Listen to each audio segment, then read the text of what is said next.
Esto es La Repregunta y yo soy Luciana Vázquez. Argentina y el Plan Milei. ¿Cómo se ve desde afuera?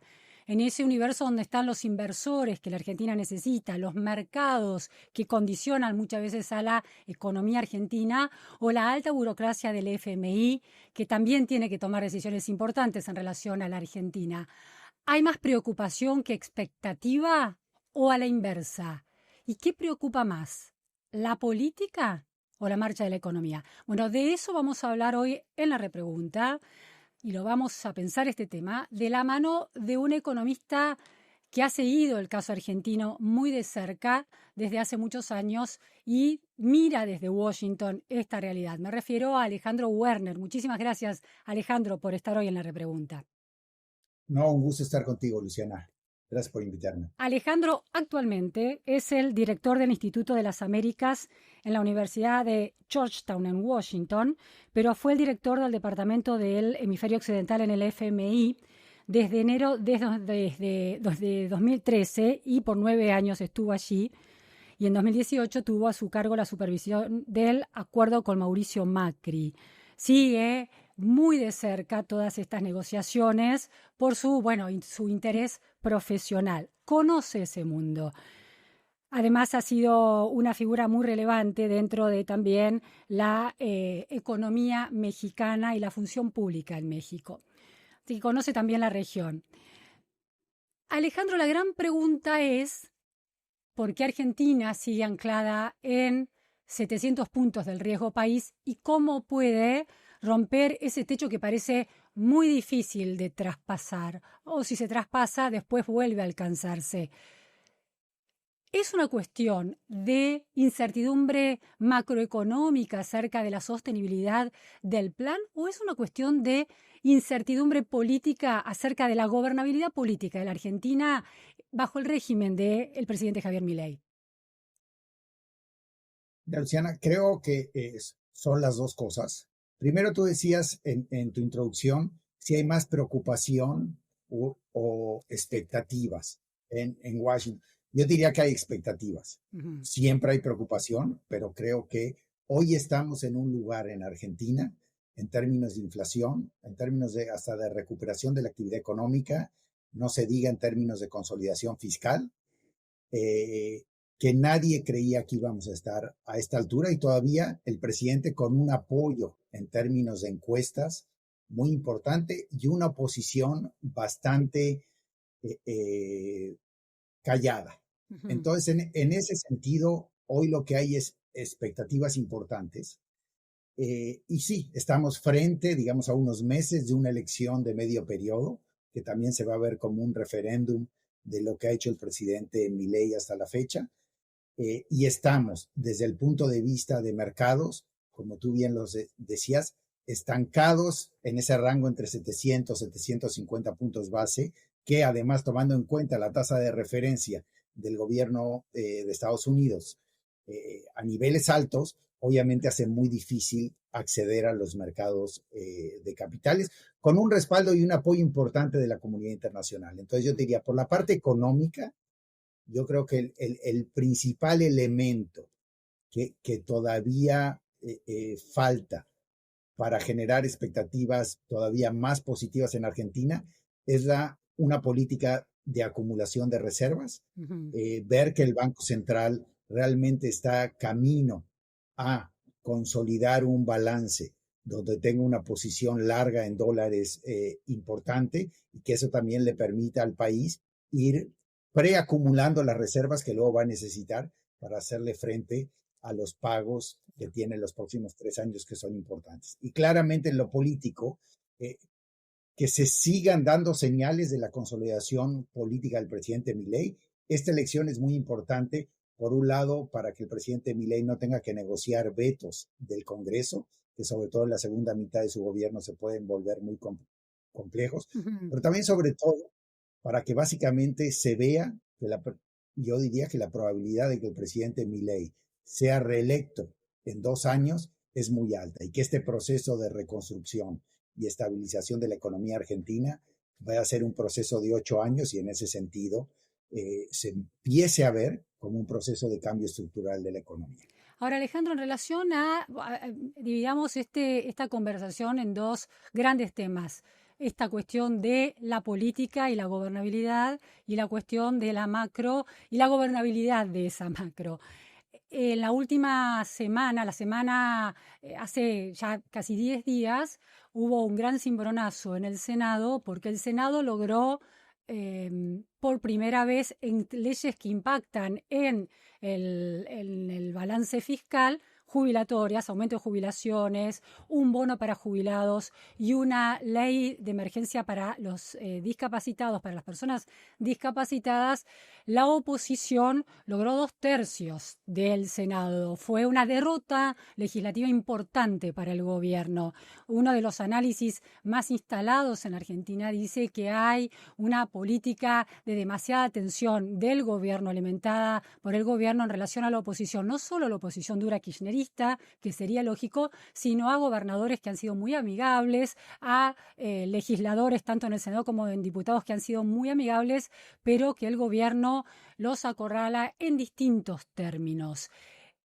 De hecho, hay pendiente un veto del presidente y eventualmente el desafío o la confirmación de ese veto, un proceso de las próximas semanas realmente muy tenso en ese sentido. Entonces, ¿cuál es el efecto de lectura que hace que alguien desde Washington diga que todavía no hay una oposición más desafiante en relación al presidente Milei y sus políticas, y una coyuntura argentina que empieza a ver que eso empieza a cambiar, sobre todo en año electoral?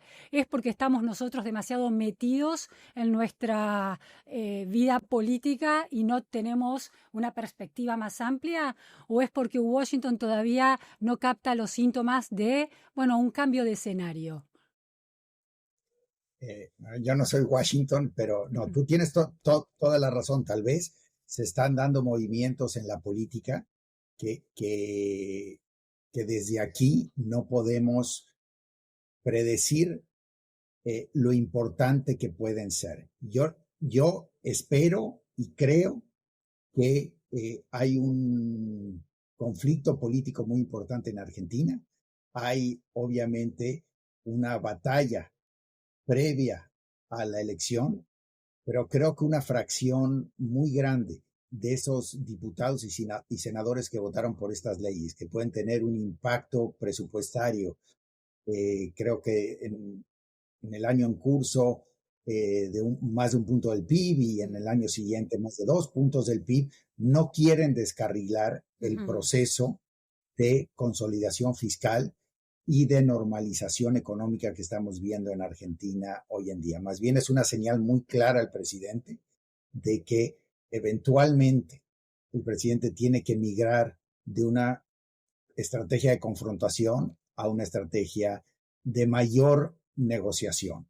Pero en ese sentido yo te diría que lo político todavía no lo veo como algo que puede destruir los avances que hemos visto, y que hay espacio para que se llegue a ese equilibrio en donde estas leyes no se aprueben, que eventualmente nosotros podemos discutir y podemos estar de acuerdo en que las jubilaciones tienen que ser mayores, menores, etcétera, tema de los discapacitados, pero también tenemos que estar de acuerdo en cómo se financia ese derecho social. Y eso es lo que le falta también a estas leyes, y eso es lo que el presidente Milei obviamente ha puesto como bandera y como eje de la estabilización. Entonces yo esperaría que esta batalla política no afecte el proceso de consolidación fiscal.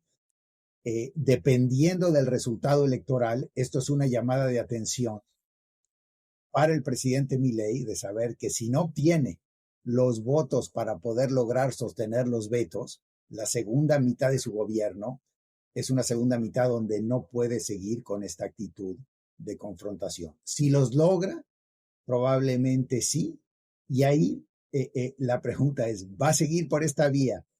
Y será para un segundo mandato en donde veamos a un presidente Milei más institucional, o nunca lo veremos. Pero claramente un tema muy importante para consolidar los logros económicos, para que baje el riesgo país, para que se acelere la inversión extranjera, va a ser institucionalizar estos logros con medidas que sean aprobadas por el Congreso. Ujú. Una ley de responsabilidad fiscal más sólida, una reforma al sistema de pensiones, una reforma tributaria. Y para eso el presidente va a tener que negociar.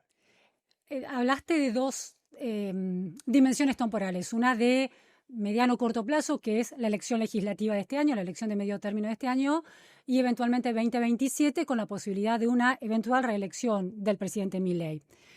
Hay personas argentinos que miran esto desde New York, desde los mercados, y plantean que esta elección no va a llevar el triunfo electoral de Milei en esta elección. Si se diera por completo y plenamente, ni siquiera le permitiría tener las mayorías necesarias para gobernar sin consensuar y negociar, ¿no? Si bajar la confrontación es necesaria porque aún ganando la elección debería negociar. Pero aún en ese caso, plantean algunos inversores, ni siquiera sería a partir de ahí que se daría una lluvia de inversiones, sino que esperarían recién a 2027. ¿Coincidís con ese análisis? Yo coincido que realmente el mundo ha perdido mucha plata en Argentina y ha perdido mucha plata básicamente por este riesgo político. Nada más tenemos que viajar unos años atrás, la elección de medio periodo del presidente Mauricio Macri, que tuvo una elección muy exitosa y a los 5 meses de esa elección estaba solicitando el programa con el fondo y luego, digamos, vimos el regreso de Cristina Kirchner y Alberto Fernández. Entonces, segundo, procesos de inversión muy importantes no se dan de la noche a la mañana. Uh-huh.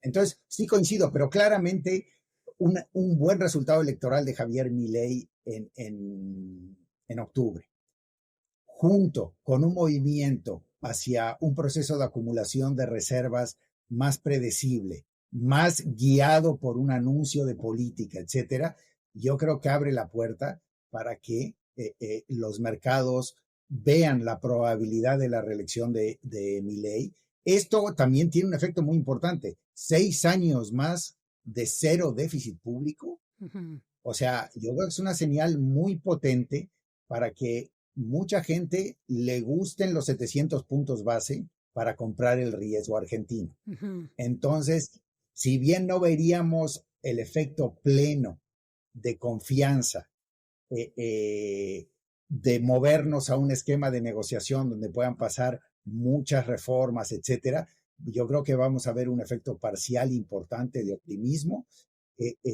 Obviamente, eventualmente veremos ya la aprobación de la revisión del programa con el fondo y que el proceso va a ir avanzando. Y yo creo que esto podría generar con una negociación pequeña de un par de reformas en el verano de este año y el 26 para generar expectativas muy positivas uh-huh. en Argentina. Pero sí coincido con la visión que si se llega a dar algún día, este pivote del presidente Milei a un presidente más institucional, negociador, que busque equilibrios, etcétera, si lo vamos a ver en un segundo periodo de Milei. Yo creo que electoralmente le va a seguir siendo más rentable ser un presidente de choque, un presidente que se define como un outsider contra la política tradicional para llegar a la próxima elección presidencial. Después, pensando en su legado y pensando en solidificar lo que logró, pues yo creo que sería muy inteligente que se vuelva un presidente más institucional y negociador en un segundo mandato. Ahora, última pregunta sobre esa cuestión política. ¿No necesita transformarse en ese presidente más de una imagen de estadista más tradicional, que se sienta a negociar y a consensuar mucho antes que para 2027? Porque insisto con que en estas elecciones hay una especie de divergencia entre el voto popular, que probablemente corrobore un triunfo de Javier Milei y aumente la cantidad de bancas tanto en diputados como en senadores, pero al mismo tiempo hay una especie de reempoderamiento de los gobernadores y de parte de la oposición dura y amigable inclusive, que empieza a encontrar maneras de ponerle límite al presidente. Entonces, aunque obtenga los votos, no va a tener la cantidad de asientos en el Congreso necesarios para tener absoluta autonomía. Entonces, la pregunta aquí es, los mercados valoran un presidente que, llegado el momento en que se necesitan consensos, se cambie de disfraz y acepte que es necesario negociar si la coyuntura lo obliga? Porque claramente el estilo Milei le permitió la hazaña de la baja inflación con esa osadía absoluta para hacer del ajuste un lema de campaña, eso está claro. ¿Se necesita otra cosa para la sostenibilidad de mediano a largo plazo de cambios y de una Argentina razonable? No, yo creo que sí, porque Milei, primero, no va a estar en el poder toda la vida. Uh-huh. Segundo, no va a tener la aprobación si se queda mucho tiempo, toda la vida. Y de alguna manera tiene que consolidar estos grandes avances que ha hecho en la parte macroeconómica, yo diría con legislación, con un apoyo político mucho más sólido y más institucional. Uh-huh. Lo que uno quiere es cuando la política regrese a un centro un poco más normal, tradicional, porque hoy ha habido un vacío de poder y una llegada intempestiva de una persona que tiene el diagnóstico correcto y además no piensa como un político tradicional. Claro. El presidente Milei es un presidente que yo nunca he visto un presidente tan convencido, tal vez desde el presidente Cedillo en México, que manejó la crisis en el 94, que tenía que atacar de frente el problema de finanzas públicas, pero que además políticamente es positivo para él verse como el presidente que resolvió el gran problema fiscal de Argentina. Entonces, pero una vez que ese momento, esa crisis ya no exista y esa convicción del presidente no sea tan clara, necesitas leyes y necesitas instituciones como un Banco Central mucho más independiente, como una ley de responsabilidad fiscal o un cambio constitucional como el que se hizo en Brasil, Claro. poner un techo de crecimiento del gasto público, que a la política le haga más costoso romper Claro. estas restricciones. Entonces, para lograr eso, yo creo que es muy difícil pensar que Milei en algún momento vaya a tener mayorías tan apabullantes que no necesita la oposición. Entonces, claro que va a tener que negociar. La pregunta es si ese periodo de negociación, y tú la hiciste correctamente, se da en la segunda parte de este mandato o se da en un eventual segundo mandato de Milei. Ahí donde yo tengo dudas es si electoralmente para una campaña presidencial a Milei o él percibe que le conviene seguir siendo el presidente disruptor. Y es muy difícil pelearte con la oposición en los medios, etcétera, y luego negociar. Tal vez veamos algo de ese Milei negociador en el 26, pero probablemente si lo vamos a ver en un nuevo mandato. Y yo creo que en Wall Street lo que va a haber, como te decía antes, es si Milei logra los números para poder sostener los vetos, yo creo que vamos a ver dos escalones hacia abajo en el riesgo país importante. Claro. Vamos a ver, digamos... Aunque te digo algo, Alejandro, aunque ganara todo lo que puede ganar, no le alcanzan esos votos para sostener los vetos. Necesita votos prestados en el Congreso. Okay.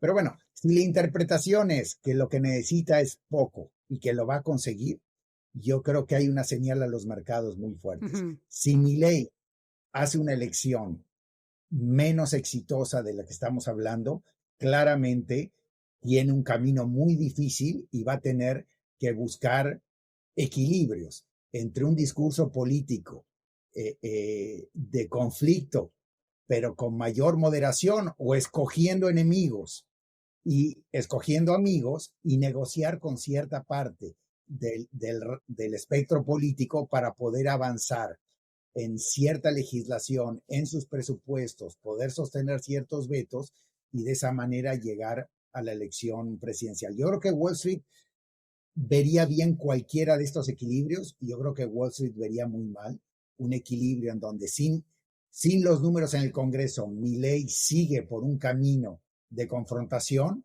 o una elección muy mala de Milei donde la oposición siente que puede realmente tener una alternativa muy viable en la próxima elección presidencial, y la estrategia para eso es que a Milei le vaya mal. Uh-huh. Cualquier cosa en el medio yo creo que sería muy bueno para Argentina. Alejandro, subrayaste el tema, la importancia del tema reservas, ¿no? Ahora, La falta de acumulación de reservas es casi una decisión del gobierno porque se produce un efecto dominó que si el gobierno empieza a comprar dólares para acumular reservas, el dólar empieza a subir, se puede trasladar a precios y ese objetivo de inflación a la baja, en un objetivo que ha sido cumplido, es un pacto electoral que Milei viene cumpliendo a rajatabla, podría empezar a tener problemas. Entonces, ¿cómo se atraviesa ese dilema de una política pública que ha decidido tener a la baja de la inflación como norte, cuando las otras variables, si se empiezan a tener en cuenta, pueden impactar en esa baja tan veloz, ese descenso tan sostenido y veloz de la inflación? No, digo, yo creo que aquí hay tal vez 2 o 3 temas que me gustaría destacar. A ver. Una es la duda para mucha gente de que el presidente Milei y su equipo no crean que es necesario tener un tipo de cambio más débil y no creen que es necesario tener reservas internacionales. Hemos oído algo por ese estilo. Yo ahí creo, digo, lo hemos visto en Brasil, lo hemos visto en Chile, lo hemos visto en Colombia, México, Perú, etcétera. Todos los países que flotaron y tienen objetivos de inflación y tipo de cambio flexible tienen niveles de reservas entre 12 y 15% del producto, y el caso de Perú mucho más alto. Entonces, yo creo que ¿Cuánto es Perú, Alejandro? ¿Cuánto es el caso de Perú? ¿Te recordás aproximadamente ese porcentaje? Yo te diría que como porcentaje del PIB puede llegar a ser 25% del PIB. Es arriba de... ¿La Argentina en Pero, cuánto está de reservas respecto del PBI? como las reservas netas es cero, Argentina no tiene reservas netas positivas. Claro. Pero ninguno de estos países las acumuló cuando tuvieron problemas, las fueron acumulando en el tiempo. O sea, yo creo que pensar que Argentina debería de tener las mismas reservas como porcentaje del PIB que hoy tiene Brasil, no. Brasil vivió con reservas mucho más bajas, pero vivió con mucha volatilidad, con muchos problemas y se fue convenciendo que había de tener reservas elevadas, igual que México, poco a poco igual que Chile, etcétera. Y también el tema del atraso cambiario, yo coincido con algunos de los diagnósticos que hace el equipo económico de Argentina, que el cambio estructural, la reversión en el balance energético y el potencial impacto en productividad del trabajo en desregulación que se está haciendo va a aumentar la productividad en Argentina y muy probablemente nos dé en 5 años que el tipo de cambio de hoy es sostenible. Pero los mercados no nos van a dar esos 5 años para esperar. A ver, entonces, sí. Argentina se tiene que mover a vivir con un tipo de cambio más débil y a vivir con un proceso de acumulación de reservas más claro y predecible. Ahora, tú lo decías muy bien, luego es el timing. Si el gobierno cree que eso hay que hacerlo, esa elección de posponer este movimiento 3 meses más para tener una mejor elección, yo la verdad no entiendo la política argentina como para decir si vale la pena o no vale la pena. Les doy el beneficio de la duda, pero creo que es muy importante después de la elección moverse a este esquema de mayor acumulación de reservas que nos va a llevar a un tipo de cambio un poquito más débil. Ya tuvimos una depreciación importante el último mes y eso va a subir un poco la inflación 2 o 3 meses. Luego la inflación va a volver a bajar con el ancla fiscal que ha impuesto este gobierno, con la disciplina también monetaria que están dispuestos a imponer con tasas de interés altas, etcétera. Y yo creo que si después de la elección vemos una política de acumulación de reservas que tiene como resultado un impacto en el tipo de cambio, vemos mayor claridad en la comunicación de la política monetaria, vamos a tener 3 meses, 4 de mayor inflación, la inflación va a volver a bajar, el proceso va a continuar y va a continuar de una mucho más sostenible. Tengo muchas preguntas sobre todo esto que nos explicaste. Alejandro, primero la comparación en términos de reservas con Brasil, por ejemplo. Hay decías, Brasil le llevó muchos años acumular, tiene creo que en este momento 300.000 millones de dólares de reservas, después de haber usado 40.000 para la crisis que tuvo el real hace unos meses a fin del año pasado, creo. Es decir, Ahora, hay una diferencia entre Brasil y Argentina, que Brasil no es en su economía interna una economía dolarizada, pero los argentinos tenemos una economía bimonetaria, pensamos en dólares. Entonces, ¿puede la Argentina tomarse tanto tiempo para reconstruir sus niveles de reservas? No solo tiene que afrontar un endeudamiento en dólares, sino que tiene una demanda de dólares interna también. Sí, también tiene una oferta interna de dólares importante de todos los activos en dólares que ha acumulado Argentina Ujú, por décadas. Entonces, en la medida que este proceso logre un ancla institucional, genere expectativas de persistencia, yo creo que también puede generar un proceso virtuoso en donde la acumulación de reservas se puede dar de manera más rápida que lo que tuvo Brasil, lo que tuvo Chile, lo que tuvo, ujú. porque muchos de estos argentinos estarían convirtiendo sus dólares en pesos, sobre todo si el tipo de cambio, la combinación de tipo de cambio y tasas de interés es atractiva, sobre todo con expectativas de que las cosas van a mejorar en el futuro. Pero tienes toda la razón, por eso es probable que Argentina también viva con este programa del Fondo Monetario por más tiempo. O sea, en el caso de Brasil, en el caso de México, se repagaron tal vez más rápido los programas con el Fondo Monetario. Entonces, sería tal vez peligroso en el caso de Argentina, cuando Claro. Argentina vuelva a accesar los mercados internacionales de capital, tal vez no debería acelerar el repago al fondo, debería usar al máximo los programas con el fondo y aprovechar ese periodo para acumular más reservas Ujú. y pagarle de manera más, o pagarle más tarde al Fondo Monetario Internacional. Entonces, digamos que la secuencia de estas decisiones, sobre todo cómo repagar ciertas deudas con los organismos, Sí, etcétera, sí. puede reflejar el grado de dolarización de la economía. Y sí, probablemente en este proceso Argentina va a estar tomando un poco más de riesgos de lo que tomaron estos países y por eso también fue sensato mantener el cepo más tiempo. Yo también hace sentido ser Ujú. cauteloso en cómo ir retirando lo que queda del cepo para ayudar a que Argentina logre establecer estos andamiajes que va a necesitar para vivir con un tipo de cambio flotante. Alejandro, el Fondo Monetario todavía no aprobó la revisión y no le envió los 2.200 millones de dólares que completan el último acuerdo. ¿Eso es una señal preocupante?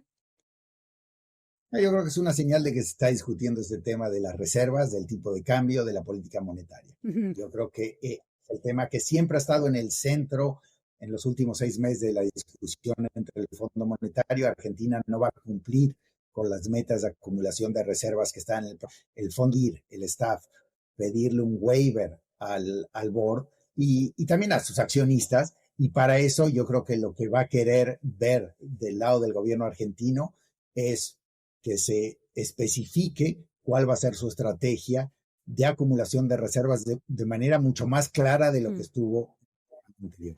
Alejandro, Argentina sigue estando en la categoría de stand alone, lo cual sorprendió en las últimas semanas. Y hay una cuestión que tiene que ver con que, según esa categoría, Argentina no es una economía libre en el movimiento, por ejemplo, del tipo de cambio. Vos hablaste de dólar atrasado, que es casi un tabú para el gobierno hablar de dólar atrasado, porque desde que fijó una flotación libre entre bandas, la idea es que el dólar no está atrasado ni nada, sino que simplemente está caro o barato según el mercado lo decide. Sin embargo, se ha sabido y está absolutamente comprobado que el gobierno está interviniendo en el mercado de dólar futuro para jugar, para influir en el precio del dólar, y en la última semana tomó otro tipo de medidas también para eso. El dólar está subiendo, se alejó de la banda inferior. Entonces, ¿qué análisis haces de esa idea de un dólar libre, de una flotación libre entre bandas? ¿Cuán realista es efectivamente esa descripción?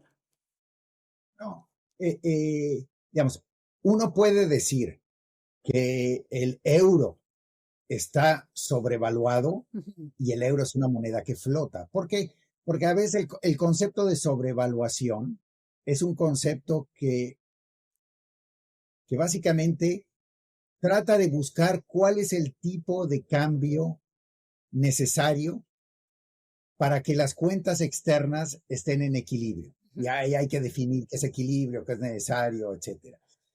Pero a veces los mercados de capitales, los movimientos de flujos financieros hacen que el tipo de cambio se desvíe de esos niveles de equilibrio, aún en un tipo de cambio en flotación.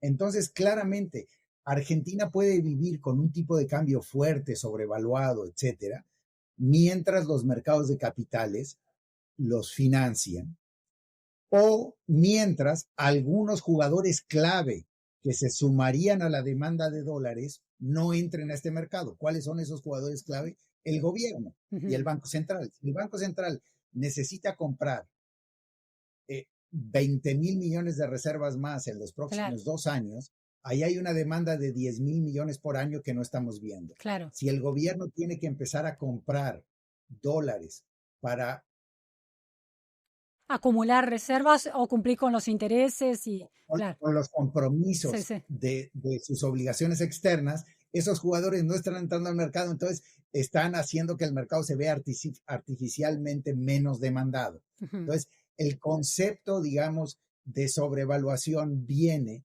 de hacer un análisis de que la cuenta corriente con estos niveles del tipo de cambio va a estar en un déficit difícil de financiar. Claro. Y además que se mantiene en ese nivel porque o hay operaciones de intervención como las que tú mencionabas que no han sido masivas, pero no son buenas. Y por otro lado, también están restringiendo la demanda de dólares del Estado argentino, que eventualmente va a tener que materializarse en el mercado. Pero vos planteás que las reservas, acumular reservas es clave, pero si el gobierno efectivamente sale a comprar dólares, sale a adquirir dólares para consolidar esa o el Banco Central sale a comprar dólares para consolidar reservas, cambia toda esa ecuación y el dólar sube. Entonces, ¿cómo acumular y evitar que el dólar suba? ¿O no hay que evitar? No hay que evitar que el dólar suba. Yo creo que hay que dejar que el dólar suba, que se refleje esa mayor demanda de Argentina por divisas. Eso lleva a un dólar más débil, lleva a que los hinchas de Boca ya no vayan a ver la primera vuelta de un torneo irrelevante a Miami y que los argentinos no vayan a comprar a Chile, vayan a Mar del Plata de vacaciones en lugar de... A ver si lo puedo traducir de esta manera, que me parece súper interesante. Vos lo que estás diciendo es que se transparentan las condiciones reales del mercado de cambio. Y si Argentina es un jugador que tiene que comprar, que compre, y el dólar llevará un tiempo más largo o más corto, el dólar va a encontrar su flotación natural, con todos jugando como tienen que jugar. Estoy 100% de acuerdo con lo que dice, sobre todo porque en este gobierno el ajuste más importante para la economía argentina, que es el fiscal, ya se dio. Tienen un presidente que además dice que lo va a mantener y además la gente percibe hoy, tal vez en un año estemos viendo otra cosa, que ese presidente tiene muchas chances de quedarse 4 años más. En ese sentido, ese es el ancla más importante.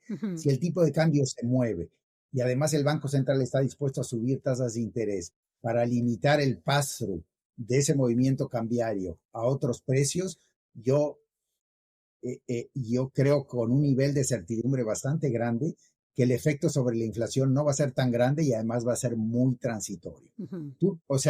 Y el gobierno le tiene que apostar a eso, porque posponerlo va a llevar un ajuste mucho más complejo en el futuro. ¿Por qué? Porque en el futuro los desbalances que estás generando, si el déficit en cuenta corriente es de 3% del PIB, si ya no acumulaste reservas, si le pediste todavía más dinero al Fondo Monetario Internacional, tu situación financiera es todavía mucho más débil, el movimiento cambiario puede ser muy alto, la contaminación a la política puede ser alta y ahí entras en un círculo vicioso que hoy no se materializaría. Entonces yo creo que probablemente ya es tarde para hacer una operación de este tipo antes de la elección. Pero pasando la elección, yo creo, y si además la elección es buena, probablemente hasta podríamos ver cierta tendencia a la apreciación del tipo de cambio por ciertos inversionistas que ven en la fortaleza de Milei, una buena apuesta a 700 puntos base, etcétera, y en ese sentido aprovechar para anunciar estas nuevas políticas y que nos vayamos moviendo a un mercado cambiario que empiece a reflejar de manera más clara las necesidades de divisas que tiene la economía. ¿No lo consideras es una devaluación? Porque otra de las cuestiones es que la idea que el gobierno va a devaluar después de las elecciones, hay algunos opositores que dicen eso, y que eso impactaría también, tendría efectos colaterales. Vos lo que planteás es un movimiento, una flotación dentro de esas bandas libres con todos los actores cumpliendo su rol. Pero eso hay que hacerlo para el gobierno después de las elecciones. Digo, yo lo haría hoy. Esto sería Sí, pero eso sería una recomendación meramente técnica. claro. Ahora, porque yo sí creo que lo más importante para Argentina, dada la situación actual, es que Milei haga una buena elección en octubre. Uh-huh. Si el gobierno cree que para eso necesita mantener esta situación artificial, que lo haga, pero que la corrija Uh-huh. cuanto antes. Porque que empiecen a crecer los enanos de la política, que fueron los que en Argentina generaron los problemas macroeconómicos y financieros de los últimos 30 años, es lo peor que le puede pasar a Argentina. Pero una vez pasada esa elección, yo creo que el gobierno de Milei tiene que tomar el costo político de una mayor inflación por algunos meses, el costo político de estar haciendo algo que dijo que no iba a hacer, etcétera, etcétera, corregir esto rápidamente y luego ya que esto sea una situación normal, si el tipo de cambio se mueve eventualmente en 2, 3 meses, otro 10%, otro 12%, pues probablemente se empiecen a generar expectativas que luego se va a apreciar. Entonces, como tú dices, básicamente lo que estaríamos viendo es un movimiento normal del tipo de cambio dentro de una banda de flotación y eso no se tiene que dar de manera inmediata después de que el gobierno anuncie una política, si no se puede dar unas semanas después, unos meses después, pero creo que sería una situación mucho más sana donde no se acumulan los desequilibrios Claro. y no se empieza a generar esta bomba de tiempo que luego es mucho más difícil de desactivar. Para mí es muy difícil de distanciarme, digamos, de la experiencia de mi propio país, pero yo sí pienso cuando veo a Argentina hoy, si México hubiese depreciado, hubiese flexibilizado su régimen cambiario, etcétera, en el año 92 o a mitad del 91, probablemente el tequila nunca hubiese pasado. Uh-huh. El tequila se dio porque aumentamos mucho estos desequilibrios, el déficit en cuenta corriente llegó a 6%.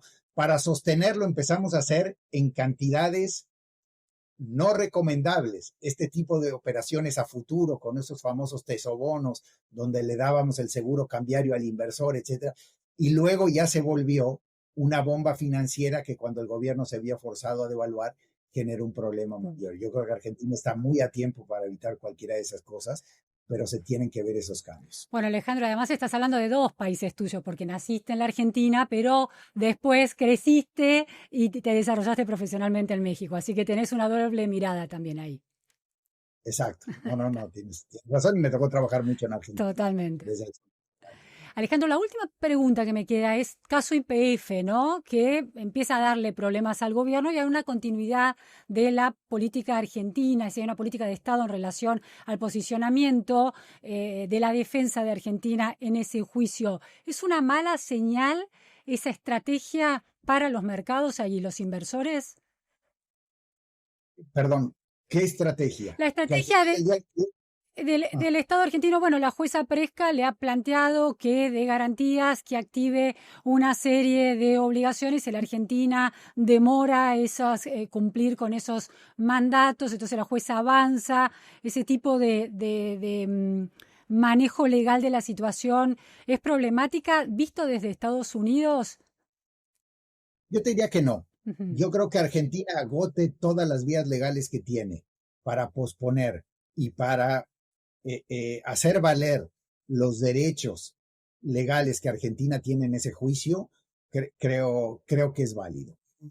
Yo creo que eso no se tiene que interpretar que Argentina no está acatando un fallo legal. Yo creo que se tiene que interpretar como que Argentina está ejerciendo, así como los holdouts ejercieron sus derechos, probablemente de forma estratégica y con muy mala intención para hacer valer, digamos, los derechos que tenían en los contratos de crédito, sí. Que Argentina agote las instancias jurídicas que tiene para posponer o eventualmente revertir este fallo, etcétera. Creo que es correcto. Eventualmente va a haber una sentencia final y seguimos viendo las contingencias de las malas decisiones del pasado, que realmente tienen efectos importantes sobre la posición financiera de Argentina. Y creo que en eso este gobierno lo ha manejado bien. No soy un experto legal para saber si se pudo haber defendido de mejor manera la posición del Estado o no, o de YPF, ¿no? La compañía, pero creo que lo que se está haciendo ahora, la preocupación es la contingencia fiscal que esto va a generar, no la actitud del gobierno en cómo está defendiendo la posición de Argentina ante los juzgados de Estados Unidos. Bien, clarísimo. Muchísimas gracias, Alejandro, por estar hoy en la repregunta con este panorama, esta visión panorámica y también en profundidad de la economía, la macroeconomía argentina, pero también de la política argentina. Fue muy interesante escucharte. A ti por invitarme, ¿eh? Muchas gracias. Gracias. Gracias a todos por estar hoy aquí.